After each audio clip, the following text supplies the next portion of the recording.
तर नमस्कार मित्रांनो, स्वागत आहे तुमचं आसान भाषेमध्ये. तर आजच्या लेक्चरमध्ये आपण AC through resistance, inductance and capacitance हा टॉपिक शिकणार आहे. तर लास्ट लेक्चरमध्ये आपण काय घेतलं याची एकदा आपण रिव्हिजन घेऊ. तर लास्ट लेक्चरमध्ये आपण काय शिकलो की त्यामध्ये आपण फॉर्म फॅक्टर, क्रेस्ट फॅक्टर या दोन्ही डेफिनेशन वगैरे आपण पाहिल्या. त्याच्यावरच एक न्यूमेरिकल सॉल्व्ह केलं, आरएमएस व्हॅल्यू, एव्हरेज व्हॅल्यू याच्या कॉन्सेप्ट आपण शिकलो. त्याचे फॉर्म्युलेज आपण कसे डिराईव्ह केले त्याचं डेरिव्हेशन सुद्धा आपण शिकलो. तर आज आपण AC through R L C म्हणजे रेजिस्टन्स, इंडक्टन्स आणि कपॅसिटन्स या तीन पॅरामीटर, या तीन इलेमेंट्स मधनं एसी अल्टरनेटिंग करंट ज्यावेळी फ्लो होतो ते त्यांच्या व्हेरियस टर्मिनॉलॉजीज जे येतात, म्हणजे एनर्जी, व्होल्टेज, ठीक आहे. तर ते काय असतं, ते कसं चेंज होतं किंवा ते कसं फाइंड आउट करायचं हे आपण आज शिकणार आहे. हा एक one of the most basic इलेक्ट्रिकलचा टॉपिक आहे. त्यामुळं यावर एकदम बेसिक क्वेश्चन्स येऊ शकतात की न्यूमरिकल्स वगैरे, छोटे छोटे बिट्स जे असतात एमसीक्यूज, तर ते यावर विचारले जाऊ शकतात. ठीक आहे. तर आपण लेक्चरला सुरुवात करूयात. तर सर्वात पहिल्यांदा की AC through R L C, तर यामध्ये आर म्हणजे रेजिस्टन्स, एल म्हणजे इंडक्टन्स आणि सी म्हणजे कपॅसिटन्स. तर आपण पहिला टॉपिक बघणार आहे रेजिस्टन्स. तर रेजिस्टन्स तर तुम्हाला सर्वांना माहिती आहे, रेजिस्टन्स आपण असं डिनोट करतो.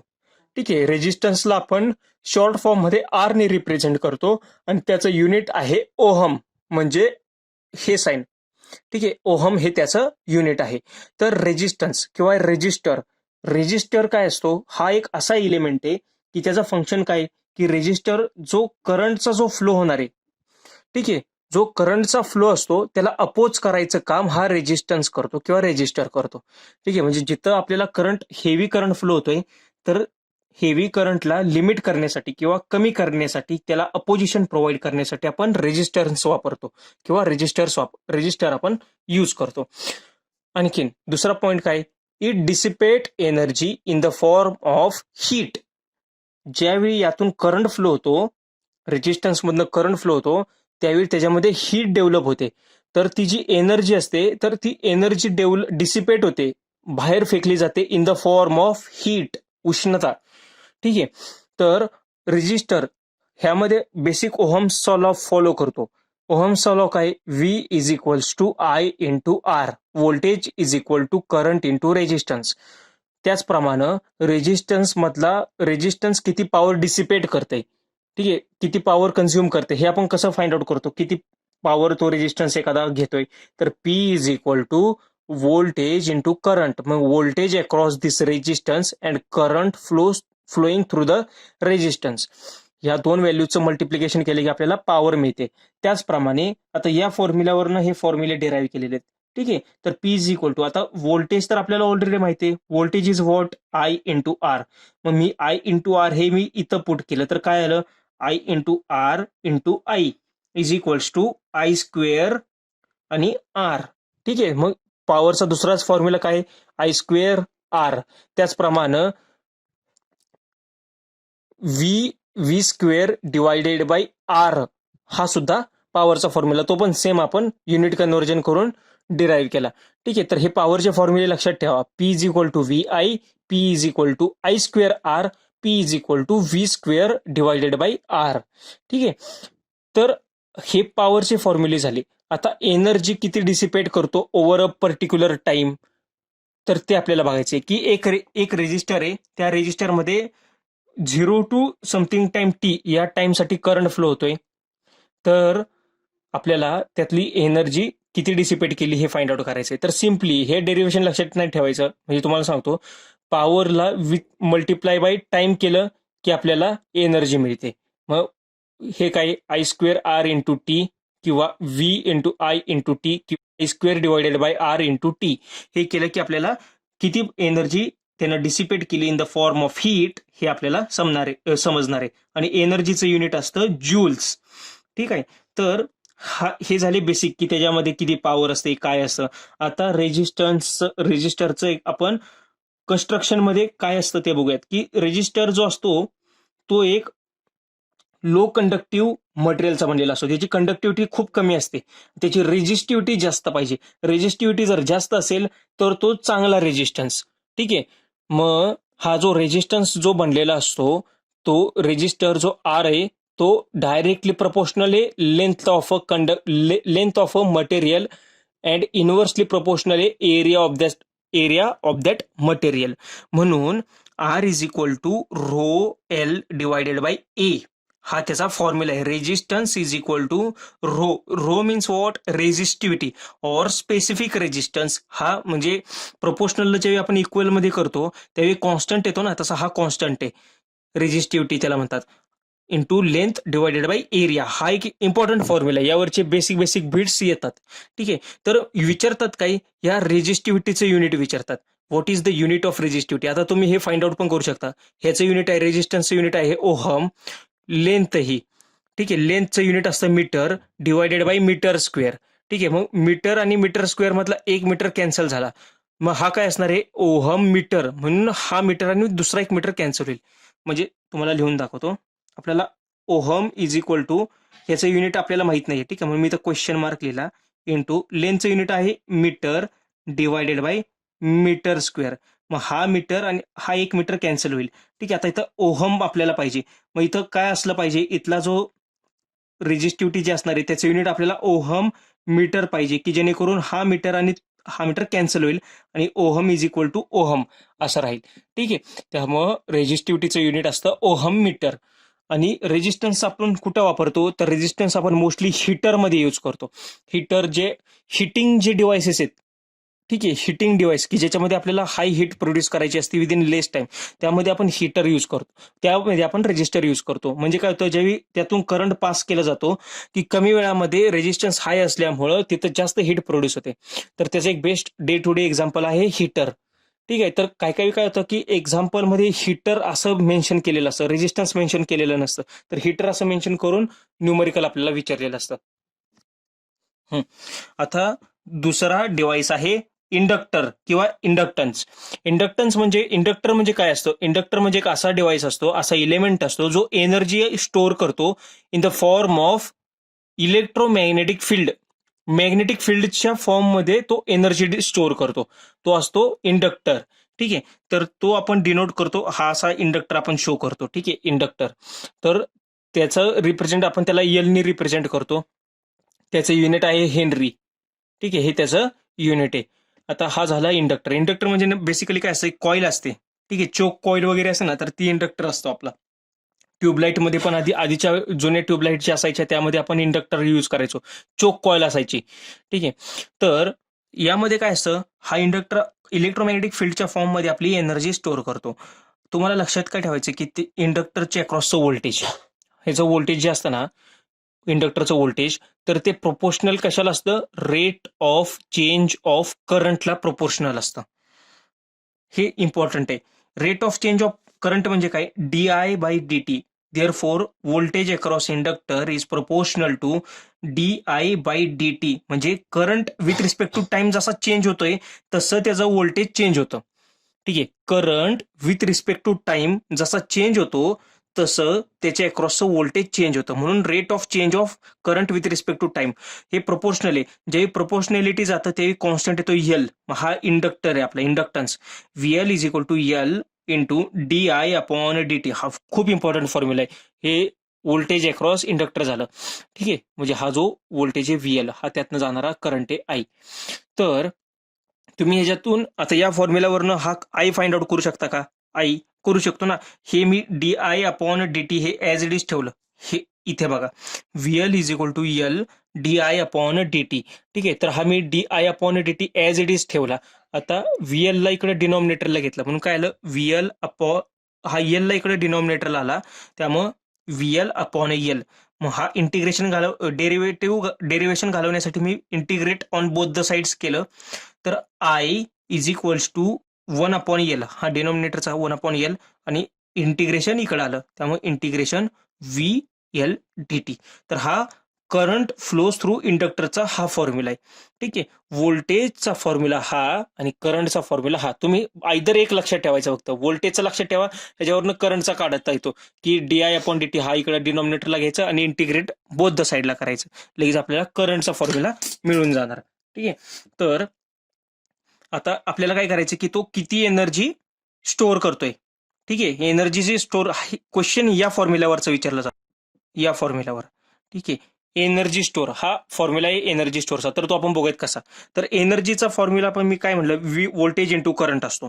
तर आता एनर्जी हे करतो आपण फाइंड आउट. तर एनर्जी स्टोअर होण्यासाठी काहीतरी म्हणजे टाइम लागतो ना आपल्याला, समथिंग टाइम. म्हणून आपण ओव्हर इंटिग्रेट करतो 0 टू समथिंग टाइम टी. त्यावेळेसाठी इंडक्टरला पण तेवढ्या वेळ तो एनर्जी स्टोअर करणार आहे. ठीक आहे. म्हणून 0 टू टी. आता व्होल्टेजचं फॉर्म्युला काय, L into D I upon D t. मग तो मी व्हीच्या जागी इथं प्लेस केला. यल इंटू, हा मी इथं तुम्हाला दाखवतो. हा, हे व्होल्टेजच्या जागी मी काय दिलं, L into D I upon D T. हा आय, हा एज इट इज इथं I into D T is equals to, हे इंटिग्रेशनचं sign as it is 0 to T. आता हा डी टी आणि हा डी टी दोन कॅन्सल झाले. ठीक आहे ना. त्यामुळं इथं राहिलं आय. हा इथं चुकून टी झालं, इथं आय आहे. ठीक आहे. डी आय, हा d I as it is इथं राहिला. हा एलचा एल इथं एज इट इज आला. हा करंट जो आय आहे तो पण इथं एज इट इज आला. ठीक आहे. तर फक्त कॅन्सल केलं, डीटी डीटी कॅन्सल झालं डिनॉमिनेटरचं. त्यानंतर काय केलं मी, एल जसं म्हटलं प्रोपोर्शनॅलिटी कॉन्स्टंट होता त्यामुळे मी तो बाहेर काढला. आता आय इथं राहिला. तर आयला इंटिग्रेट केलं 0 टू टी. त्यामुळे आता इथं टी, पण ओव्हर द इंटिग्रेशन ऑफ अन आय करतोय त्यामुळे या लिमिट्स पुटच नाही होणार. त्यामुळे फॉर्म्युला राहिला काय, L I square upon T 2. ठीक आहे. हे टी का नाही झालं, कारण की d t with respect to ज्या व्हेरिएबल सोबत करत होतो तो कॅन्सल झाला ना व्हेरिएबल. त्यामुळे त्याचं इंटिग्रेशनचे लिमिट पुट नाही होणार. त्यामुळं 1/2 एल इंटू आय स्क्वेअर. ठीक आहे. हा फॉर्म्युला तुम्ही बघितला, आयचं इंटिग्रेशन काढलं, आय स्क्वेअर अपॉन 2. हा एल एज इट इज इथं ठेवला. त्यामुळं हा जो डिनॉमिनेटरचा टू आहे तो 1/2 आय स्क्वेअर एल जूल. म्हणजेच त्याला हा फॉर्म्युला पण सेम असेल, येतो 1/2 हा एल आय स्क्वेअर. त्यामुळे energy store in inductor is what 1/2 L I square. हा खूप इम्पॉर्टंट फॉर्म्युला आहे जूल्समध्ये. मग आपल्याला विचारतात एनर्जी किती स्टोअर केलेली असेल, मग आपल्याला इंडक्टरची व्हॅल्यू दिलेली असते. म्हणजे हा 3 हेनरीचा आहे, 4 हेनरीचा आहे, 5 हेनरीचा आहे, व्हॅल्यू दिलेली असते. आणि त्यातला करंट आपल्याला दिला असतो 10 एम्पियर, 5 एम्पियर, 6 एम्पियर समथिंग असा. तर किती एनर्जी स्टोअर केली ते काढायचं या फॉर्म्युल्यामध्ये व्हॅल्यू पुट करून. ठीक आहे. तर हे दोन त्याचे फॉर्म्युले झाले. आता आणखीन काय यामध्ये, की इंडक्टर जसं मी सांगितलं की ते एक चोक कॉईल, हे एक प्रॅक्टिकल एक्झाम्पल आहे इंडक्टरचं. ठीक आहे. त्याचप्रमाणे जो इंडक्टन्स असतो तो सर्किटमध्ये लॅगिंग इफेक्ट प्रोव्हाइड करायचं काम करतो. लॅगिंग पॉवर फॅक्टर जे आपण म्हणलं, मी तुम्हाला लास्ट लेक्चरमध्ये सांगितलं, करंट लॅग करतो. ठीक आहे. करंट लीड करतो. मग करंट लॅग कोणत्या केसमध्ये करतो, जर सर्किटमध्ये तुझा इंडक्टन्स जास्त असेल तर तो लॅग करायचं काम करतो. ठीक आहे. मग inductance creates lagging power factor. त्यामुळे काय होतं, current lags voltage by something angle. जर प्युअर इंडक्टर असेल, हा जर प्युअर इंडक्टर असेल म्हणजे रेजिस्टन्स 0 असेल तर 90 डिग्रीचा अँगल असतो म्हणजे या दोघांमध्ये. आणि जर समथिंग रेजिस्टन्स प्रेझेंट असेल तर 0 टू 90 मध्ये तो अँगल व्हेरी होतो.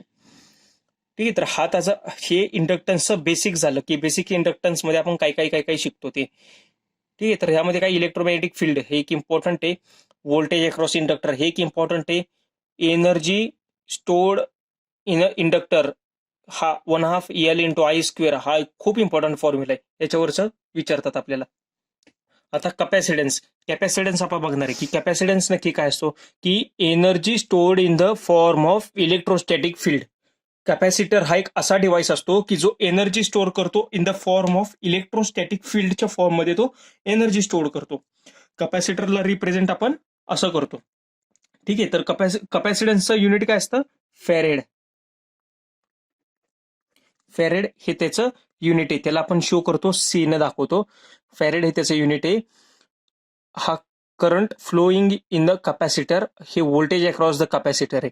ठीक आहे. तर एक लक्षात ठेवा, कॅपॅसिटरच्या अक्रॉसचं जे व्होल्टेज असतं हे नेहमी चार्जला प्रोपोर्शनल असतं. ठीक आहे. Voltage across this capacitor is always proportional to charge. चार्जला आपण डिनोट करतो क्यू ने. ठीक आहे. त्यानंतर हे डेरिव्हेशन आहे त्याचं. ठीक आहे. व्होल्टेज इज प्रोपोर्शनल टू चार्जला अगेन आपण रिप्रेझेंट करतो, charge is integration of I over a time, over a particular time असं राहतं. म्हणजे चार्जला क्यूला आपण असं डिफाईन करतो. त्यामुळं integration of I D t असं झालं. आणि हे जर सॉल्व्ह केलं तर V is equal to 1/c integration I D T हा फॉर्म्युला आहे. हा कशाचा आहे? Voltage across capacitor. डायरेक्ट हा फॉर्म्युला तुम्ही लक्षात ठेवा. ठीक आहे, कारण की या फॉर्म्युल्यावर क्वेश्चन विचारला जाऊ शकतो. VC, VC is what? Voltage across a capacitor is 1/c integration I D T. ठीक आहे, तर याच्यावरून तुम्ही आय फाइंड आउट करू शकता का? किंवा कपॅसिटरचा जाणारा करंट फाइंड आउट करू शकता का? करू शकतो ना. आपण हे I D t as it is ठेवूयात. इंटिग्रेशन आय डी टी हे एज इट इज ठेवलं. हा व्ही म्हणजे व्होल्टेज अक्रॉस कपॅसिटर आहे आणि हा कपॅसिटन्स आहे. मग हा सी इकडे मल्टिप्लाय करेल, त्यामुळे व्ही इंटू सी, ह्याला व्ही इंटू सी ह्यांचं क्रॉस मल्टिप्लिकेशन झालं. त्यानंतर मी काय करणार, आता हे इंटिग्रेशन आहे, मला हे इंटिग्रेशनचं साईन काढायचंय. ठीक आहे, मग मी इथं डेरिवेट करणार, derivate on a both the sides. त्यामुळे काय झालं, आय आय सी, हा सी प्रत्यय मी यासाठी दिला की current flows through the capacitor म्हणून. ठीक आहे, म्हणून I C is equal to, हा सी कॉन्स्टंट आहे, मी तो एज इट इज इथं घेतला, आणि derivation of voltage d V upon D T. ठीक आहे, d V upon D t. तर हा झाला current. Current flows through the capacitor. मग व्होल्टेजचा फॉर्म्युला काय? Voltage in the capacitor 1/c integration I D T, आणि current C into D V C upon D T. ठीक आहे, तर हे दोन फॉर्म्युले झाले. आता इम्पॉर्टंट, ह्याच्यावर क्वेश्चन पण या फॉर्म्युल्यावर बनतात. खूप वेळा एसएससी जेई मध्ये वगैरे खूप वेळा या फॉर्म्युल्यावर क्वेश्चन्स विचारले गेलेले आहेत. हा कपॅसिटन्सचा आणि तो इंडक्टन्सचा. तर फॉर्म्युला काय? जसं आपण मागाशी डिराईव्ह केलं, integration 0 to t voltage into current d T. हा, मग परत इंटिग्रेशन 0 टू टी. आता हा V as it is, current करंटला आपण कसं रिप्रेझेंट केलं? C into D V upon D t, C into D V upon D t. मग पुन्हा एकदा हा डी आणि हा डी कॅन्सल झाला, मग राहिलं काय? व्ही सी आणि डी व्ही. आता सी तर मी बाहेर घेतला, मग C integration over 0 to t, हा व्होल्टेजचा व्ही, आणि हा d t as it is इथे ठेवला. म्हणून कपॅसिटन्सचं पुन्हा काय आलं, मग हे जर आपण सॉल्व्ह केलं तर 1/cv². ठीक आहे, 1/2 cv², हे जूल्स मध्ये. तर हे इम्पॉर्टंट आहे. हा फॉर्म्युला, या फॉर्म्युल्यावरचे न्यूमरिकल्स विचारले जातात. जसा इंडक्टरचा काय होता की 1/2 Li², म्हणजे इथं सीच्या जागी फक्त एल इंडक्टर घ्यायचा, व्होल्टेजच्या जागी करंट घ्यायचा. 1/2 Li², 1/2 cv², हे दोन फॉर्म्युले. आता कॅपॅसिटर काय करतो की सर्किटमध्ये लिडिंग पॉवर फॅक्टर इंट्रोड्यूस करतो. लिडिंग पॉवर फॅक्टर म्हणजे नक्की काय? की आय लीड व्ही, जे करंट लीड करतो व्होल्टेजला. हे तुम्ही बघू शकता, करंट लीड करतोय व्होल्टेजला. जर प्युअर कॅपॅसिटर असेल तर 90 डिग्रीचा अँगल होणार आहे हा. ठीक आहे,